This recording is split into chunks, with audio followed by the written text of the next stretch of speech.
So I graduated from Rutgers. Oh, great. Yeah. Yes, I have a lot of friends that went there. Yeah. Yeah, Rutgers is the big school in Jersey, the RU, Big Ten. Yeah, and Rutgers Really is. great. Yeah.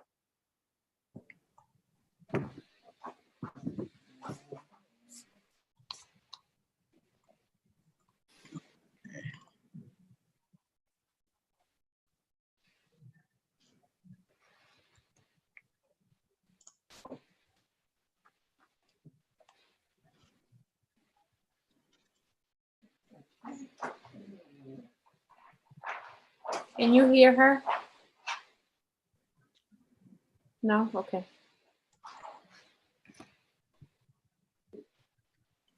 Good afternoon, everyone. I see people are starting to roll in. Welcome. It's just going to be a couple minutes. We're going to give everyone a chance to log on. But I want to thank everyone for joining us this afternoon. We're in for a great discussion. We have a great panel. So just hang tight for like 2 minutes and we will get started. Hi, Jessica. I see I was just telling Evan how I'm such a fan of you guys. So thank you for joining us. Hi, Kiana and Alana. Our team is here. The gang's all here. The gang is here.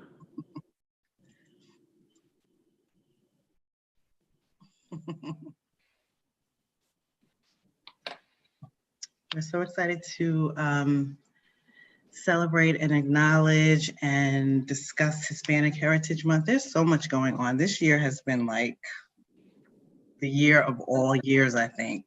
Yeah. I don't know if there's any other year that could top it. And we're still not done. I already bought my 2021 calendar. I'm ready. Listen, You're ready for it to be over. I've got my plans laid out quarter by quarter. Right. Yes, it's just been quite a year. So unexpected, but we've all been managing and coping and dealing and doing what we got to do. So that's the best thing. All right, it's 6:03. I'm going to give it one more minute. I just see people are still kind of rolling in. Hello, everybody. We're going to get started in just a minute or so, but thank you for joining us. We have a great panel set up here, and we're all ready to go. I hope everyone is staying warm if you're in New York. It has been quite chilly the past couple of days. I actually pulled out my heavy blanket last night. I was like, this is not a game. Let me stop messing around and just get the blanket, get the comforter. But it's usually not until around Halloween that it starts to really get like really chilly. Yeah. A little early, but we'll see. But I know it's getting cold because my heat kicked on last night. So when I start to hear the radiator, right, the clang clang, the clanking, yep, that's how you know. Mm-hmm. Yeah, I guess we can go ahead and get started. Thank you, everyone, for joining us for our Hispanic Heritage Month panel. For those who don't know me, my name is Radia Barnes. I'm the president of the New York chapter of the National Association for Multi-Ethnicity and Communications. We're the leading diversity organization for people of color in the communications industry. And this is all new to us, this new virtual digital life. We're usually in person. We're usually doing our panel discussions, our networking events, our fireside chats. We're usually doing that in person. But of course, because of the COVID pandemic, we've had to switch over to this new digital platform, Zoom. I know we're all familiar with it now. It's not as personal, but I'm still happy that we're able to connect in some way, and we're able to kind of offer you some sort of professional development and you know, in some ways to just reach out and meet new people, experience new conversations. So thank you so much for hanging in there with us, everyone. And hopefully, I just pray that next year it'll be different and we'll be able to go back to our in-person format. So let's all look forward to that and just pray for a great outcome. Please continue to wash your hands, social distance, put your mask on. Let's just do what we got to do so we can get out of this mess. Okay, so I'm going to turn it over to Carvel, and then we will get started. Thanks, Rob. Really appreciate that. Yeah, I guess the only other thing to add, make sure you check us out on our social media pages. Go to NAMIC.com and also the local website, NAMICNewYork.com, where you can find out more about our chapter happenings. In the month of November, we do have Career Month that's coming up, so definitely want you guys to check that out as well. And that's pretty much all that I have on my side. Just make sure you check all our social media pages, NAMIC_NY for our Twitter and our Instagram. And as the conversation goes along, feel free to drop your questions in the chat. We'll be checking them, and Marvin will be letting our panelists know if you have any questions or anything that you would like to ask them. So I'm going to quickly introduce our moderator, Marvin Gomez. Thank you so much, Marvin, for doing this for us. We do appreciate it. I'm going to read your bio because I do not want to get anything wrong. So Marvin is the first Central American on an English language network. That's amazing. Marvin delivers accurate on-air weather forecasting nationally and internationally in English and Spanish for the AccuWeather Network and its widespread client base. Growing up in a bilingual and multicultural environment outside Chicago, Marvin became interested in broadcasting at a young age, watching Spanish television news shows. In May 2016, he earned a Bachelor of Arts in Mass Communications from Lewis University. Throughout his college career, he successfully completed internships with WSNS Telemundo Chicago, WLS ABC 7 Chicago, and WOCK Mundo Fox 13, and WGBO Univision Chicago. His passion for meteorology started when he interned for Telemundo. Marvin witnessed how a tornado warning changed the day's content production and importance of saving lives in the path of the tornado. He knew from there he wanted to become an on-air meteorologist. Born in Guatemala, Marvin is proud to be an immigrant living the American dream. English is his second language and hopes to fully learn English and Portuguese. Wow, impressive. He considers himself a world citizen and enjoys traveling. Marvin is a member of the National Association of Hispanic Journalists and the National Academy of Television Arts and Sciences. Thank you so much, Marvin. You can take it away.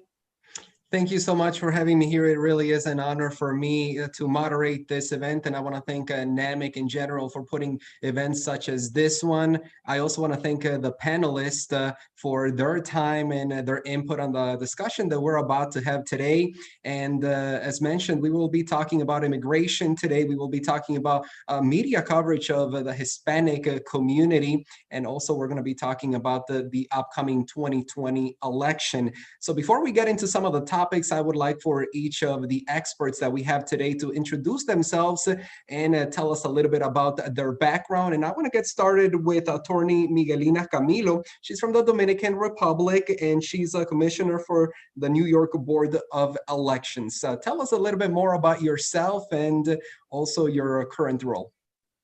Thank you, Marvin. Good evening, everyone. As Marvin said, Miguelina. I was born in the Dominican Republic, immigrated here when I was 2 years old. My parents first landed in Washington Heights, but I now live and work in the Bronx. There, I am the commissioner for the Board of Elections. Each borough in the city of New York has 2 commissioners. I am the Democratic commissioner for the Bronx County. In that capacity, I oversee every single election event that New Yorkers experience, everything from selecting poll sites to making sure the ballots have the correct names on them, to counting the votes when it's all said and done. So we are all aware that we are expecting a big turnout for the 2020 election in just a couple of weeks. And I'm here to oversee it and ensure that the citizens of the Bronx have the best experience possible when they go and vote. Thank you so much for that. I appreciate your introduction, and it seems like you're definitely the person that probably has most of the answers to what voters want to know during this time. And up next, we're going to talk to co-founder and president of America on Tech, Evan Floyd Robinson. He's also Wells Fargo millennial activist, and he was also considered the LinkedIn millennial influencer. Evan, so glad that you're here with us. Thank you, thank you. Hey everyone, Evan Floyd Robinson, a native of New York, particularly Brooklyn. I am of Puerto Rican and Black descent. My day-to-day is running as president of America on Tech. So essentially, we run a national tech accelerator for youth and young adults in New York City and LA currently. And that's about it. I'm happy to talk more about me during the panel as well. Thank you so much for that. And let's go to Marlene Peralta, award-winning journalist, and she's also current senior manager in media relations at Climate Nexus. Thanks so much for being here as well, Marlene. Thank you for inviting me. And yes, I was born in the Dominican Republic. I came to New York as a teenager, to Brooklyn, just recently moved to the Bronx a few months ago. Glad to be here. I am a journalist. I've worked as a journalist for like over 15 years. I'm actually just started my new website, pretty much because I don't like the way Hispanics are portrayed in the news. So I decided to create my own site called vamosforward.com. So it's everything positive around, our community. I work as a senior manager for broadcast relations at Climate Nexus. And Climate Nexus is a national nonprofit media relations organization. And we work pretty much with the climate change movement, from academia to advocates. I'm the one calling reporters to make sure that they're connecting, extreme weather to climate change on a daily basis, and making sure that the debates also mention climate change because it's a huge issue in the world right now. So glad to be with you all today. Thank you so much. And next, let's go to Jessie Morillo, which she's a founder of Proud to be Latina. Tell us more about that in your introduction, please. Sure. My name is Jessie Morillo. I am Dominicana, born and raised in New York City. My parents immigrated from the Dominican Republic in the 1960s. Although I am not an immigrant per se, I still call myself an immigrant because I am still living out the legacies and the dreams that my parents were not able to achieve. Worked in corporate America for about 25 years, and I always joke around and say there's no way that I could work in corporate America for 25 years when I look all of 35. But had an amazing career there, where I began as an admin assistant and worked my way up to executive director, eventually leaving the organization as the only woman of Latin descent to do that. Along the way, everybody knows that you don't climb the corporate ladder through a straight chute. It kind of goes zigzag in many ways. And throughout that time, I took copious notes on all the challenges that I came across. And so my job is now to reach back and help other Latinas and Latinos and men of color and women of color. So it's not just proud to be Latina, it's proud to be everything. Also get up to those levels where they can make an impact. So I began Proud to be Latina in 2011.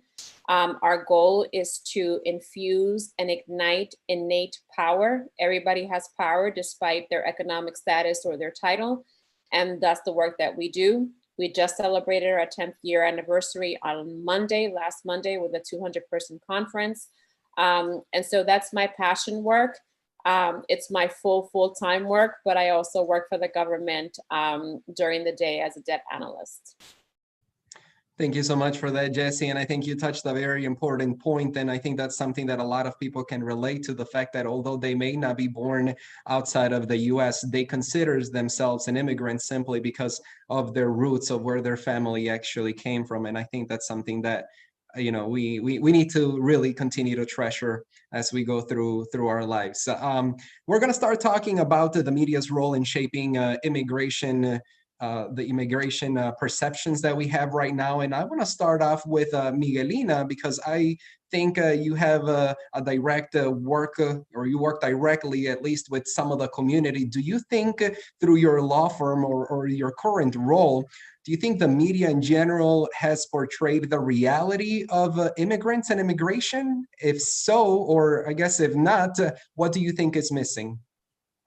Well, thank you for the question. I just definitely want to echo what Jessie said, that looking back to help the community, I think that's particularly important to us Latinos when we reach a certain level. And I'm very active, not only through my role at the Board of Elections, but through Bar Association work. I always find opportunities to give more information to our people, and embracing the culture and the language. That's very important, because if it comes from someone that looks like you and sounds like you, we can actually reach more people. The media is never going to be obviously 100% accurate. And it's all about the news story, and the portrayals that we see of immigrants in the news are shaped a lot by politics and what people wish if they wish to push a certain agenda. So of course the media, I cannot say, is getting it 100% right? We are misrepresented as lower citizens, or citizens that have criminal backgrounds, or don't have the same level of education, or should deserve the same opportunities as other people. So I would say the media is still very much lacking in presenting us correctly. And what would help, I think, is what we're seeing now. We have more Latinos pushing to gain those roles of leadership, right? Those roles of power. Latinos are running now for office and for different elected positions more than ever. And that's really what we need, so that we can control the narrative and we can really inform the public correctly of the immigrant issue.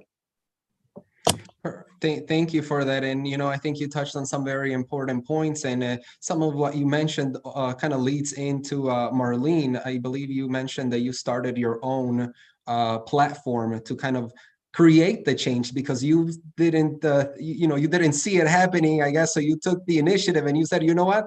Let me start the change, and let me highlight and not just focus on the negative or the tragedy that we see often portrayed on mainstream media networks. Right. Yes. No, that's right. I mean, I was a political reporter for many years. I covered New York City Hall. I covered Congress. I did all kinds of reporting, and and I had the advantage of working for a Spanish language publication, El Diario. And when you work for a publication that actually serves your own community, you are in a better spot, because you understand what the needs are. But everything was negative, right? Everything was about our struggles and how we lived those struggles, so that way elected officials could see or try to help, right, the community. So, and if you look at the English language media, they don't cover us, the right way. Why? Because we don't have diversity in newsrooms. So, a lot of the coverage is based on assumptions, right? On stereotypes, on our own, biases, if, we are not, or we don't belong to that particular community. So a lot of the, stories get lost, and the narratives that we see keep being the same. And they're always tied to politics, because, it's always a point of discussion when we have elections, because of the border, because, of so many politics at stake. So I decided to start my own website, just to pretty much portray what our realities are, how hard we work, what we go through here to achieve the American dream,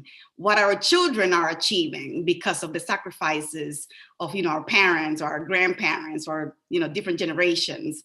So yes, it's because we are lacking representation in every shape or form, either in politics and in newsrooms, is why we still, trying to fight to be better represented.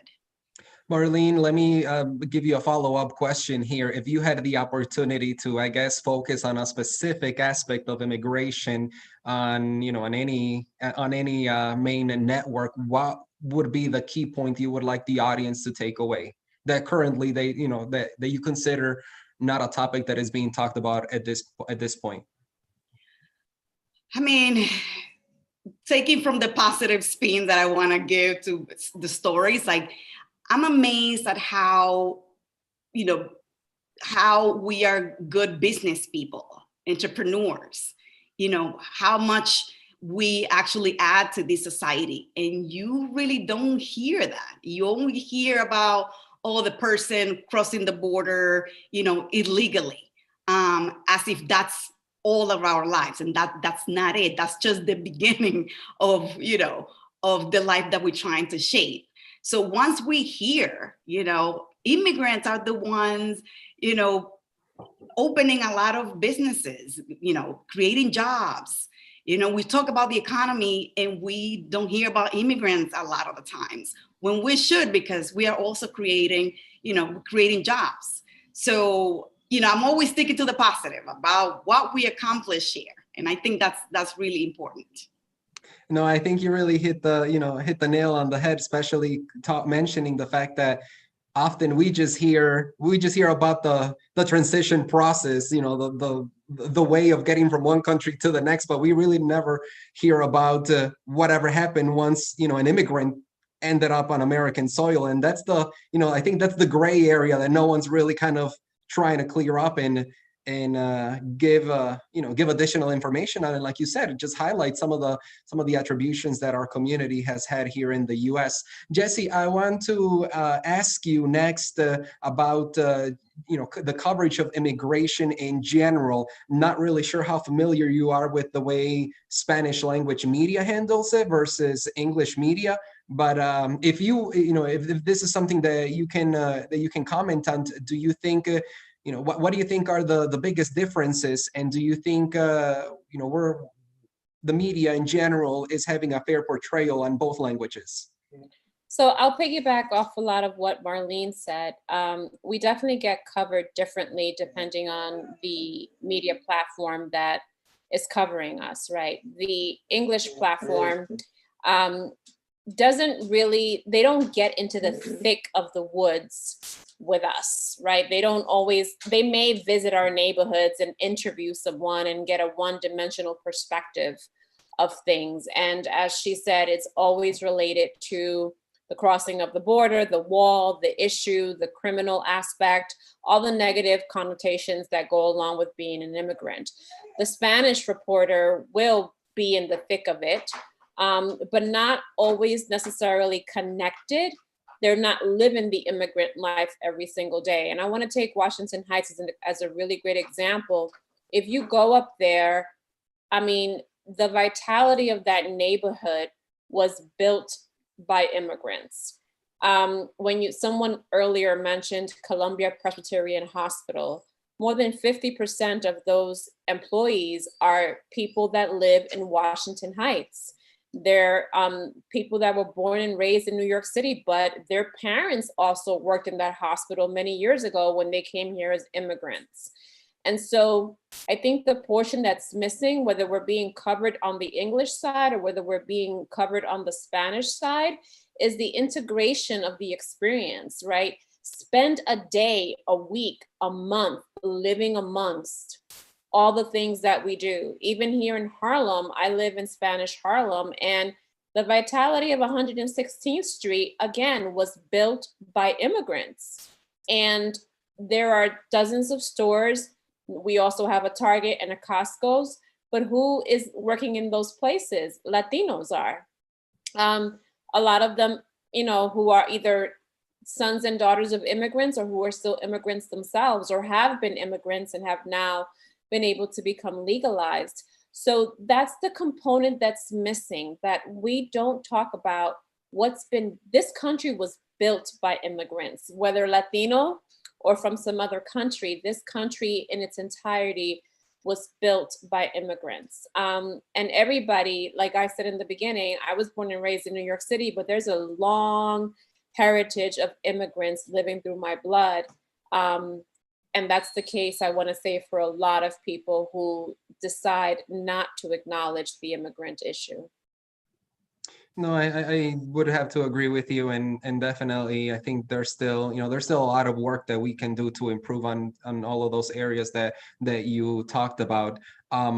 Within the topic of immigration, I think I want to know a little bit on Evan's perspective and ask you specifically, how has this topic been handled, for you personally and for your family, considering that, you come from two different cultures. So half of yourself is Hispanic and the other half, is African American. How do you, how does that play a role into the way that you receive information specifically on immigration? Yeah, definitely. So I would say, it's a thing, excuse all the pinging, 1 second. I would say, it's close to home, right? It doesn't actually separate anything from me being Latino and Black. I grew up with both households and, family members very close by. So I didn't have a separation in the way that I was brought up.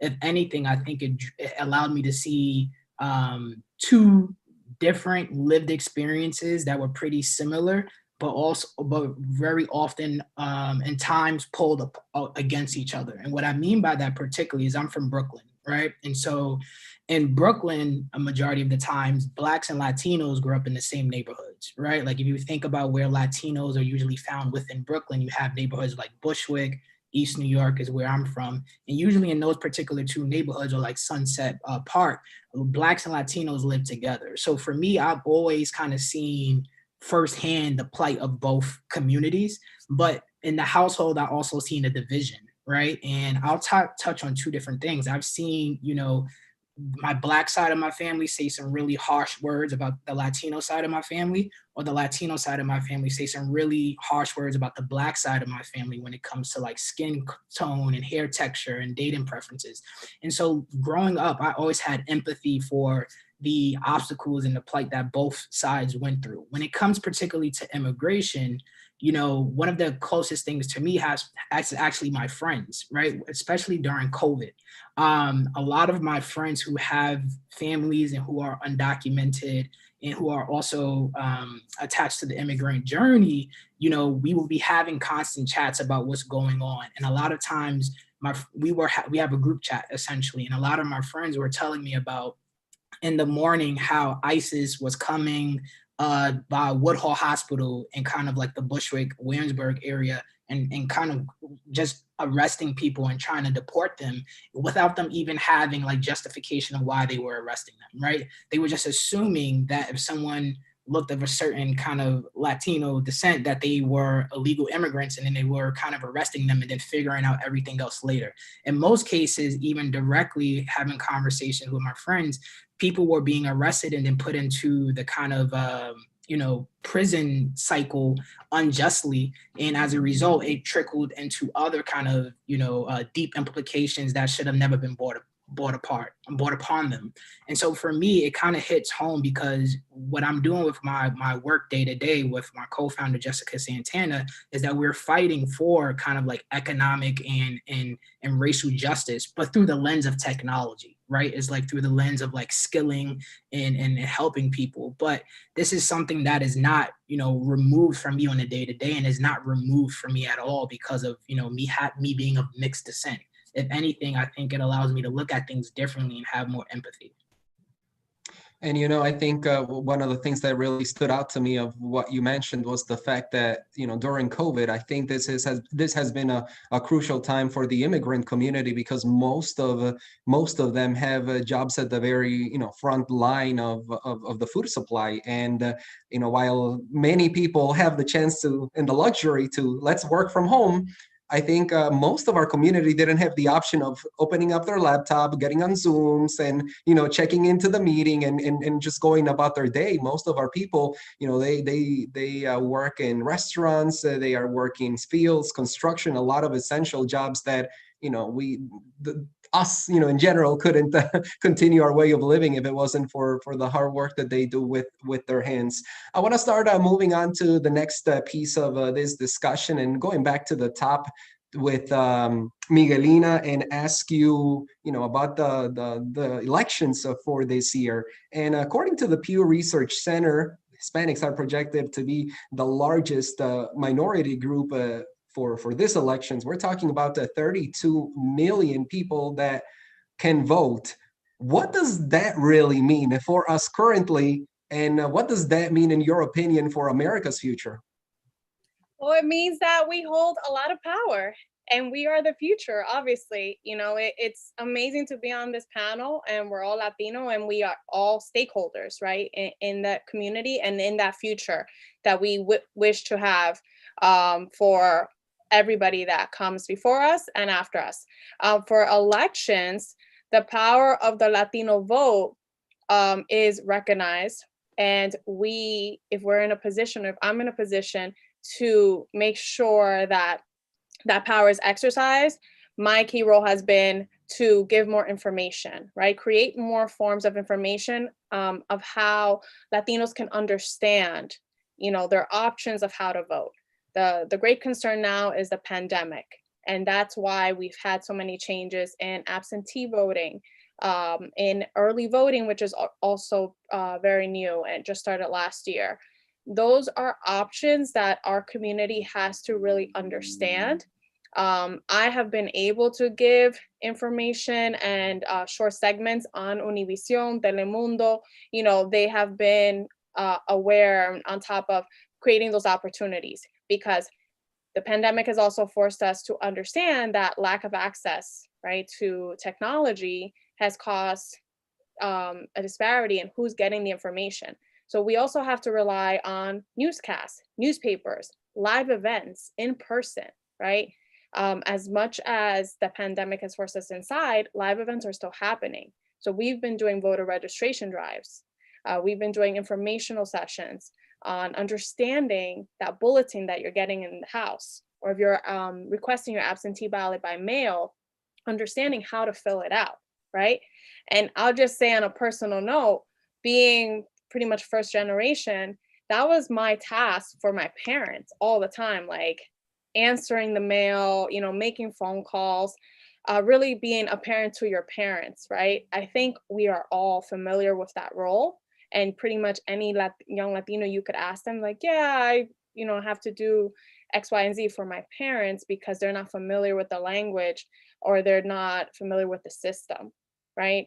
So being an advocate for Latinos in general, that's why it's important to take on these leadership roles. So I feel like I'm kind of doing the same thing for the people in my community that I've always been doing for my family, right? Just sharing that information. Information is power. The Latino vote is very important. Our numbers, you can't deny our numbers. So what is important is that we ourselves recognize that power and we actually go out and vote.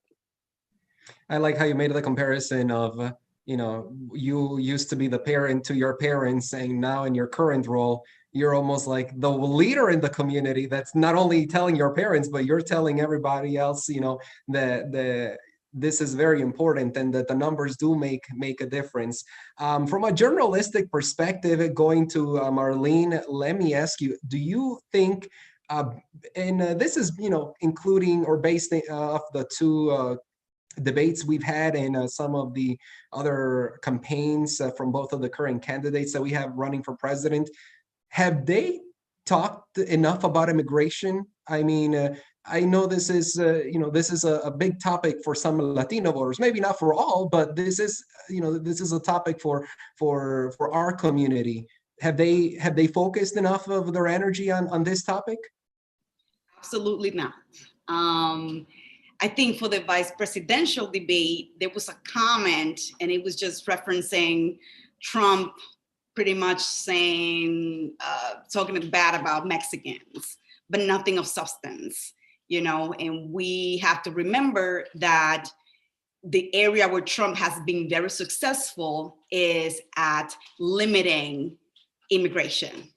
That has been I think his biggest platform throughout his first, administration. So, and not to have that topic even mentioned in policy, wise it is really bad because a lot of people are getting affected. A lot of families are getting affected. He ran on an immigration platform, talking about immigrants as criminals. He has limited even legal immigration, which is something that advocates have been, talking from the beginning, and everybody was like, no, he's going after criminals. And now we know based on his policy that that's not the case, that he's going after everybody, treating everybody the same, even though criminals may be a minority within the immigration system, right? The refugees, people who are running away from war, from crimes, from violence. I mean, he's limiting all of that. And that was not even mentioned in the two debates. So that's why we need to raise our voice we need to advocate for ourselves because no one else will do that. Jessie, let me ask you, as a founder of Proud Latina, we know sometimes that, you know, the perhaps the biggest influencer in a Hispanic household is the mother, because it's the mom, you know, she's the provider. And do you think, what does this election mean to Hispanic mothers? As a mother myself of 2 young men, it means a tremendous amount, because we are the ones who are here to encourage our children, not just our children, our nieces, our nephews, our neighbors, our little cousins, the young woman and the young men that we shop in the stores where we shop. Everyone that we come across, whether we're a mother or not, we have a responsibility to say to them, have you voted? I personally carry around information and talk to people on various occasions. And, you know, whether I'm at the supermarket, at Target, waiting on the line for something. I mean, even now, there's still lines to get into certain stores. I always bring up a conversation and ask people if they have voted. And if they haven't, you know, I give them information, I text them stuff, whatever I can provide. So it's not just because you're a mother. As an individual who's invested in the betterment of this country, your responsibility is to spread that word. I use Proud to be Latina as a platform to not only empower others, but to inform others. So there have been various occasions where I've posted something on Instagram like vote. On the day of voter registration, I put something out that say today is voter registration day. Make sure that you are registered. Make sure that everyone in your family is registered. And I think the issue here is that I heard from a friend a while ago, when we had our elections 4 years back, she talked about that she didn't go to vote because, number one, she didn't like either 2 of the candidates. And that may very well be the case right now for a lot of people, but you have to learn how to decipher, how to pick the best of the worst, if that's the right way to say it, right? Not liking the candidates, it's not an excuse for not casting your vote. That's number one. Number two, she mentioned that she never thought that Trump would win. So she didn't bother to vote because she felt like there were going to be a lot of other people who were going to cast enough votes that would not get him into office. And unfortunately, that's the mentality of a lot of people. They feel like, okay, if Latinos are voting by the thousands, then my one count doesn't really matter because all these other Latinos are doing it. So we were all to adopt that mentality. In reality, we're negating our right to vote and we're negating our vote because we keep thinking, oh, these 10,000 other Latinos are going to vote either on my behalf or on their own behalf. And in fact, those 10,000 individuals are probably all thinking the same thing that I'm thinking. So you have to just understand the power of voting and whether or not you like the candidates, right? Not every candidate is perfect. Even the ones that I do like have some things that I don't like. But nevertheless, it doesn't negate me from not casting my vote. And we were given that right for a purpose. And it's just like when I was in corporate, if I walk into a conference room, I have a responsibility to speak up. If I'm given the right to vote, I have a responsibility to cast a vote. You know, I can totally relate to some of the points that you made there. And I think that it's one of the phrases that stood out to me from you is the fact that we have to pick which one is the least, bad, I guess, or the best of the worst. Exactly. We have to pick the best out of the worst. And the question is, how do we convince the Hispanic community to make such a decision? Because maybe for us ourselves, it's a hard decision. And I can say this on, for everyone that's on this panel right now, all of you are very intelligent individuals. How do you narrow it down to, okay, this is the one candidate that I'm going for, simply because just like Jessie mentioned, it's not like we have the perfect candidate completely, because both candidates clearly have things that, you know, would not benefit the Hispanic community. And going to Evan, that's kind of what I want to ask you about and transition into. How do we get people convinced that, you know, they have this right and they should take advantage of it, even if you know, even though we already have the disadvantage, I guess, or maybe not, maybe it's not a disadvantage, but already considering the fact that the Hispanic community also has, it's not united towards one candidate. I can tell you that for sure. You know, we have the Hispanic community that, you know, we'll find out eventually how they voted and which way they were leaning towards, but how do we even get them to take advantage of their voice? I'm just taking myself off mute. I would definitely, first I think it's about meeting people where they are, right? And so I have a big understanding of you can't just pour information on people and expect them to absorb it right away. A lot of times your approach has to be agile, in the sense of you have to understand that you're going to be talking to a variety of different people that come from a variety of different backgrounds.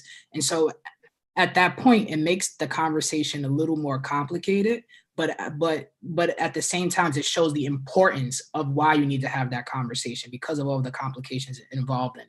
I think first, you know, from a general perspective, is talking to people about the true kind of understanding that everyone knows, is that there was a time when we didn't have the opportunity to vote, right? And I think at his lowest basis there, it's like, this was a right that was one time not granted to us for many of years. And now this right is in front of us, right? And so we must take advantage of this opportunity to vote because it allows us to have a potential say in our future. I think too, it's about showing people and informing them about what will happen if they do not execute their right to vote. And I think oftentimes with anyone, what happens is that people become very comfortable in their day of life, right? We're not in, the reality here is like, yes, there is oppression. There's a lot of, you know, bad things that many of us are going through, but many of us are in more comfortable states than we used to be when we were really oppressed, right? And so I think it's about showing communities about, hey, if you do not vote, this is what can potentially happen. And I think when we unpack what is going on in current events and what is being, you know, said across various different media channels and different rhetoric and different print, it shows that this is the approach that a lot of people want to see. They want to see us back in a time where essentially we are being oppressed at a higher level. Certain rights are being retaken back from us, right? And so I think it's about re-showing people the importance of like, hey, I need you to get up. I need you to not be so comfortable, and I really need you to understand this importance that's actually in front of you. But again, you can only really achieve that goal if you meet people where they are. And I think that's one of the important things too, that this is not going to be kind of a one approach fits all, right? Especially when we're talking about the Latino community, because the Latino community is comprised of a lot, right? So, you know, I think that's where I'll stop there. But I think it's about showing the importance, but also being flexible in your approach of how you're going to inform people about why voting is the right thing to do and important to do.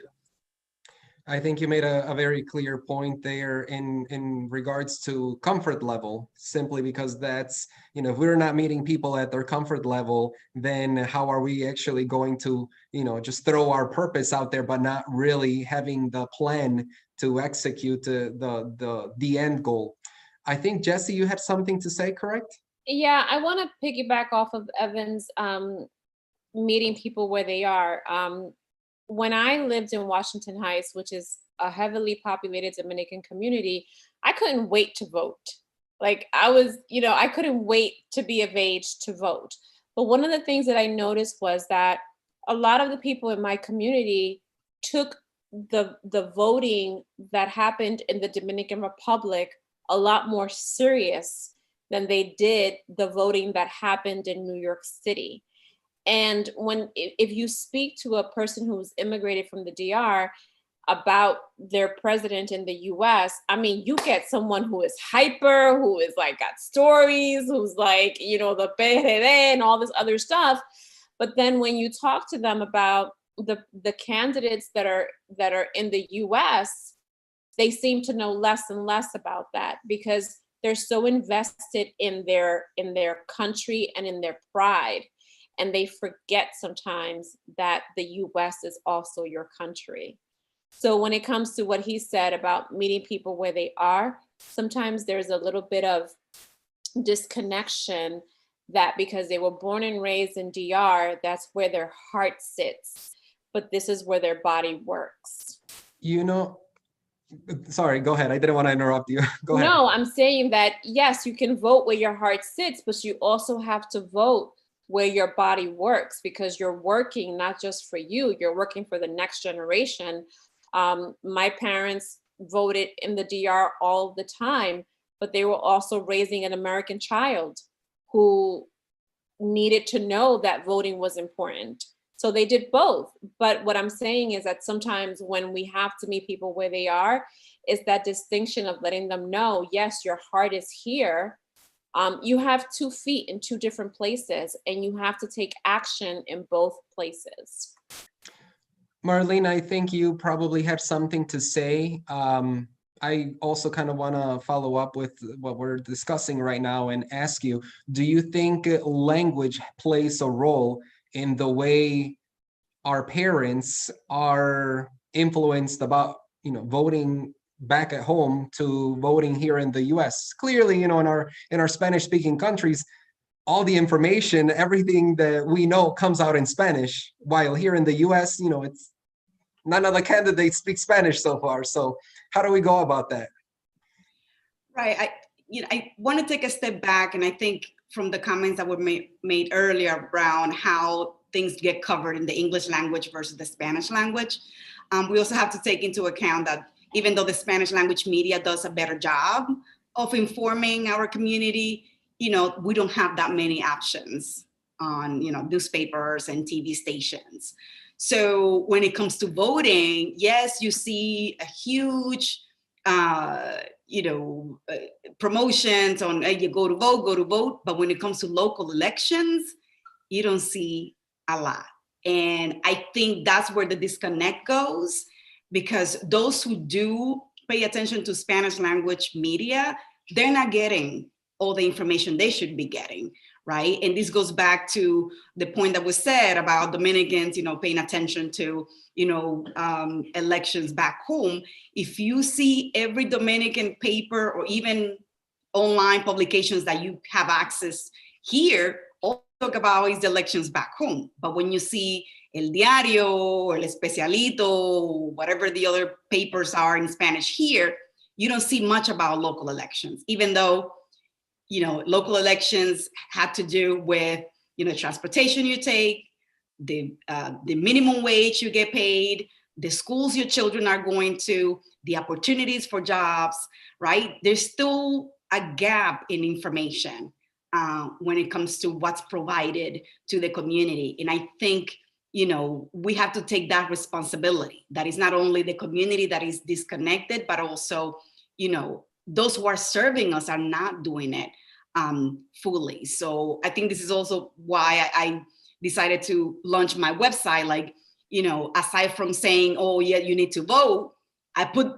a list of 10 things of why you need to vote. Or if you need to fill out an application to register, I make sure that I let them know, yes, you're motivated to vote for president, but you're gonna find a whole lot of other candidates that you need to know who they are and their functions, right? We don't get that. We don't even get that in the English language media, actually. but they take for granted that if you are a US citizen, like, you're gonna know all of this. But when you are an immigrant, you're coming from another country where you're not familiar with the system more than anything. So language, yes, but also, coming from another country, not understanding how, the system works in the United States, I think it's a big obstacle for our community to move forward. Certainly, we have a lack of resources to educate, the people that have been here and the people that are still coming here, 1. And 2, I think we would have a different turnout if we had the same amount of current information in Spanish as we do in English. And just like you said, Marlene, we still don't have enough information in English. So we're still very, I don't want, this is me making up a number right now, but I think out of the 100% of information we have in English, maybe less than 30 kind of gets filtered, translated, and it goes on the news. So, and I want to start shifting here into our last point to talk about, which is the path moving forward. Miguelina, tell us, what do you think is going to be important for the Hispanic voter when they cast their ballot? Well, I wanted to say, based on the last comments, and hopefully I'll get to answer that question, the powers that be, right? People that do not want change, they have a very simple task. They do nothing. They don't inform us. They don't advise us on what candidate is running. They have to do nothing, right? So that is why it's so important to understand that the people that do not want change, they're not going to tell you to go vote, but they're going to go vote, right? They're not going to inform you of how important your one vote is because they don't want you to vote, right? And I'm not making this, a political on either side of where you are. It's if you like the way that things are, then you don't do much, right? You don't want to uplift the new candidates that are coming forward. We are not just facing 2020 presidential election. 2021, we have a massive slate coming in of, at least in New York City, council member seats, borough president. 2022 is also a very heavy year. So we are facing 3 years of very important elections for New Yorkers. And if we Latinos believe right now that our vote doesn't count, we are just starting to see, real change happening, and we're going to miss out on that opportunity. So the future, where does the future lie? We do see positive change because we see more Latino candidates running, and they know that they have to push out the word and they have to do that work in the community to engage our people, right? I love hearing the points about how important the elections in DR are compared to here, because there is more of the thought that you care about your home country. And it's not to say Latinos don't love the US, right? And obviously it's the dream to come here and be able to live here and provide for your family. But there is more of a disconnect. We kind of live our independent lives here. We're a bit isolated sometimes, where back in our home country, everything is like related and it matters to us. And I don't think there's anything wrong with that. That Latino pride is so important. So then when you do have people in positions of power, it's a great benefit to play that, and explain that and find that as a way to connect to your community. So the future, I think, is bright. We're heading towards, a lot of changes, a time of lots of changes, and we each have to do our part, pretty much. I think one of the things that stood out there, Miguelina, was what you said at the beginning, how in New York specifically, there's the opportunity to elect the new leaders, the people that will govern and take control of things on the local level, because it all starts at the local level, and then we move up forward. I want to I want to ask Evan, how do we bring a light on that specifically, so that we can have more attention, so that we can guide the community more towards to voting in their local elections, and in general, if there's what can we do to elevate individuals that are trying to achieve positive change in our community? Yeah, definitely. I think that's a great and solid question. I would say a few things here. One, I think it's important for us to galvanize at the local and grassroots level, and whatever way that is. And I think one, it starts with more of a push of, again, going back to the point from before, of people re-seeing the importance of using their vote. And then two, I think it was important of people understanding that everyone has a part to play, right? When you think about massive movements and how things change over time, the reality is if you look at statistics and you look at data, is that it takes a small fraction of a population to actually move the larger masses of a population. And so I think that we could be intentional about supporting people that are truly showing the best interest for our community collectively as a whole, and are actually doing things that are going to be important to our communities and supporting them, I think that's our part, right? And understanding that we all have a part to play. I think also, not to move away from this, is the importance more now than ever of the Latino vote. When you think about, voting, the stats are showing that the Latino vote is becoming one of the biggest voting blocks, if not the biggest voting block now. And one thing that we have to do is be very intentional about protecting the culture and protecting us as a whole, because what you'll start seeing is that I personally feel and see already more divisive information being put out there to show us a division between the community, right? Instead of bringing us together. So I think from a micro and more of a local community level, which is your question, is us collectively coming together, showing support towards people that are actually well-intended for the future of our communities. And then 2, understanding that everyone has a role to play. And again, not being comfortable, right? And understanding that, hey, if you sit on the couch, if you don't go vote, if you don't push your family members to vote, this is what the reality can look like, right? And hopefully that can spark, people to be motivated from a local level to go out and vote and really see the change that is possible. Thanks for that, Evan. We're gonna start with the questions here just so that we can get some answers. One of the questions that I have myself, and this is kind of, how do we elevate the Hispanic community, and are we seeing any changes yet? And I'll leave this one open to whoever wants to answer and jump in. Personally, I think with the NFL halftime show we had in February, when, before the world started falling apart, I think that specific event was a huge statement of how Latinos are starting to be more noticeable. Does anyone feel like this was a good representation? Does anyone think this actually holds some power within the US? I'll take that, because it kind of goes in line with one of the things that I wanted to say about galvanizing people. I thought the NFL was a great representation, and it was nice to see for the first time in I believe in history that the halftime show was dominated by Latino performers. But sort of back to Evan's point on galvanizing and bringing that community together, one of the issues that I consistently find, and this is what kind of ticks me off at every election, when it's time for these candidates to be voted into office, they're constantly in the community, right? They're shaking hands at the subway station. They're giving you flyers. You see posters everywhere. And that's when people are beginning to learn about who these candidates are.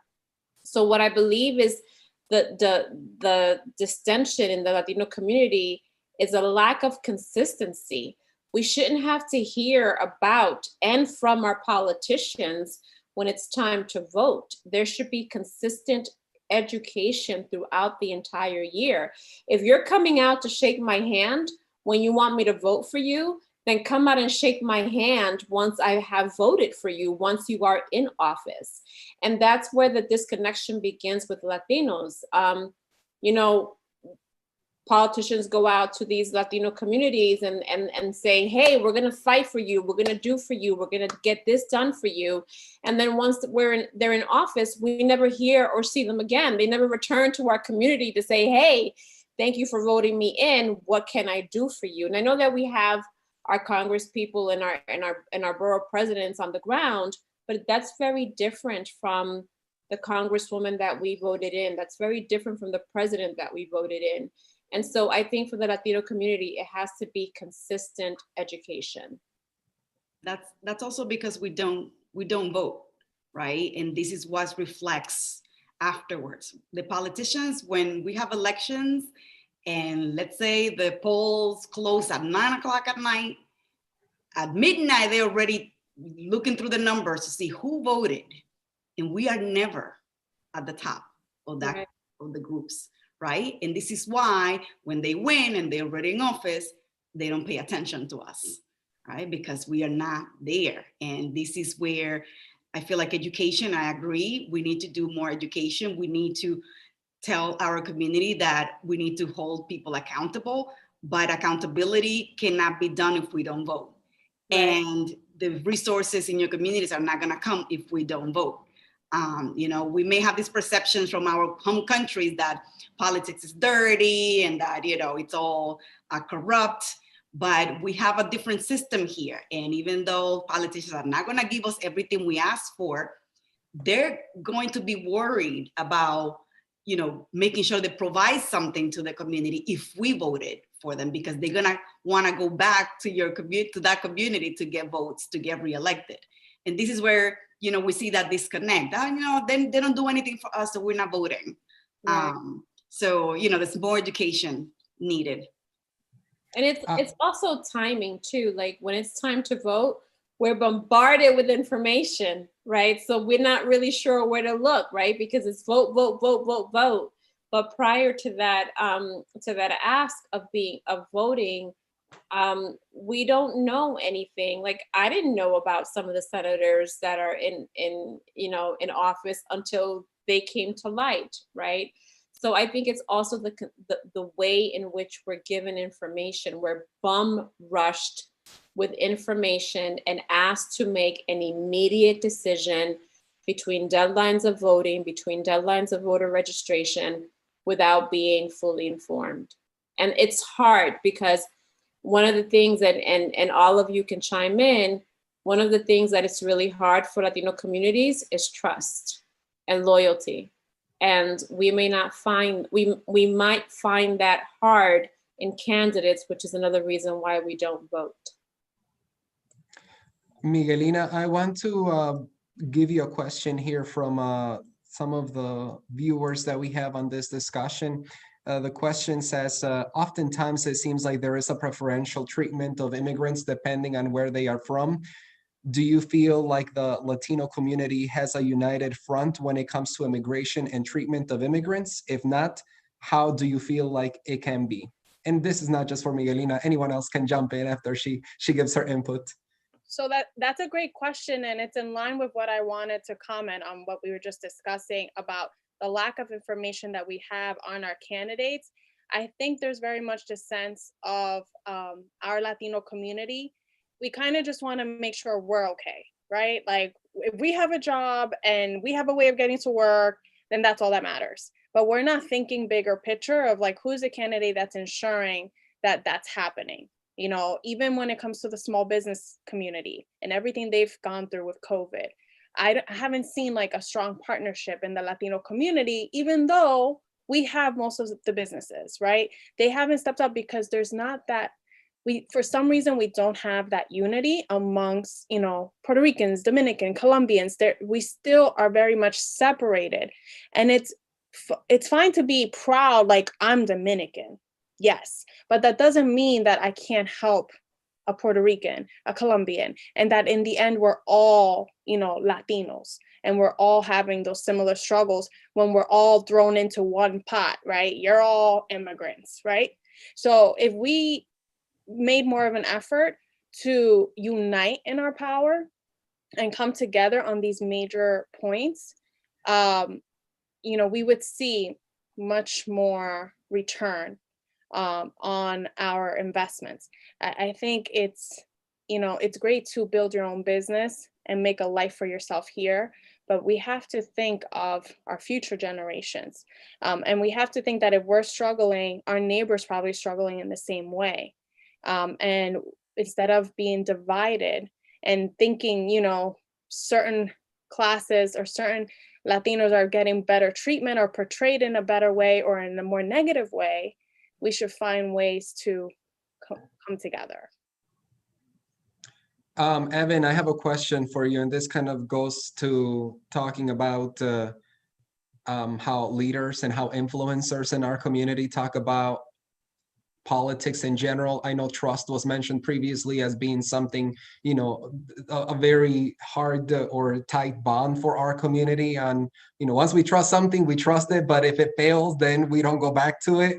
So one of the questions here in that we've gotten says, recently President of Goya Food said great things about Donald Trump, being that Trump has not said or done many positive things toward people in the Latino community, this was disheartening. And the person also asked, what advice do you have for leaders of the community when speaking about politics in public? Yeah, I mean, my reply is pretty straightforward. You know, my personal belief is like, don't sell out your people for a profit, right? I'm a person that I operate with a heavy moral compass, and I felt that was very disheartening, right?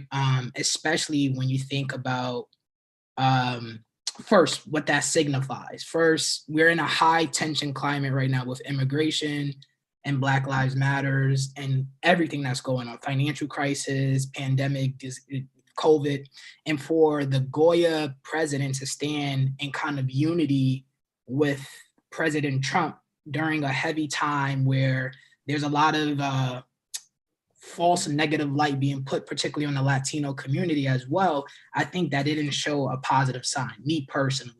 So my advice would be, you know, not to sell your people out or your community out for profit. I think the other thing, and it kind of hit on what I said earlier, it's for the Latino community to be cognizant, again, of the divisive strategies that are going to be deployed currently and over time to continue to divide us. And it all has to go back with, you know, the stretch for power. As you know, people in politics and people in business become more mindful and aware of the power within the Latino community collectively because of the numbers, what they'll essentially start trying to do is deploy tactics that split us up, right? And when you split us up, it allows communities to be controlled more easily. So I think it's two-pronged there, where it's like, don't sell your people out, but also be mindful of these strategies that will be rolled out over time to continue to kind of pull us against each other. Because once we separate us as a community, it's kind of like the same thinking of a dysfunctional household, right?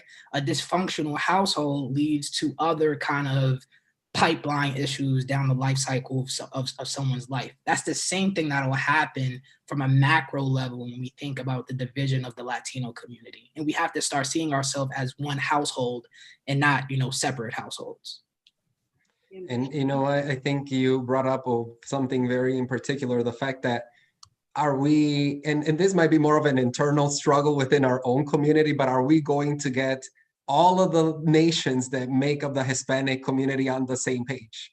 And I think that's something that, you know, as much as we value our own culture, our own language, our native language, and as much as you know, we enjoy and appreciate the lifestyle that, you know, perhaps we have here in the U.S. compared to what our families have back at home, it's going to be a hard one to get everybody on the same page and hold hands and walk together to vote. So in the meantime, I think the best thing for everyone to do is just, you know, continue sharing the information and hopefully, you know, there's some positive changes as a result of the efforts that are taking place right now that each of you are doing in one way or another. We have come up to the end of the discussion. I'm pretty sure people still have some questions and some comments. Before we close completely here, I do want to thank each and every one of you once again of your time. And I want to go around the room here real quick with each and every one of you and just let us know, share with us where we can get in touch with you.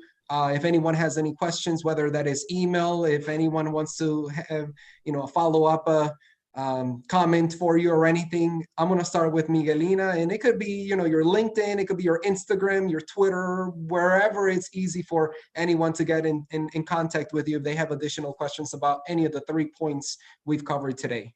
Marvin, I'm so sorry to interrupt. We have one more question. I promised Jeanette that we would answer her question.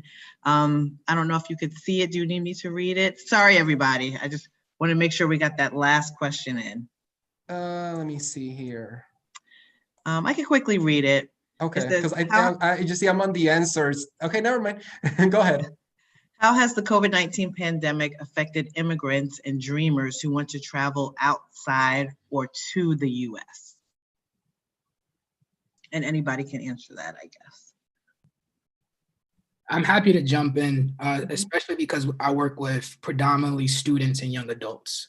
So right in March, I would say that we experienced a lot of kind of situations where many of our students, their families were dealing with a lot of things regarding immigration, or we have family members that were trying to get back into the US and were unable. And so I think from our community perspective, it's impacted us a lot.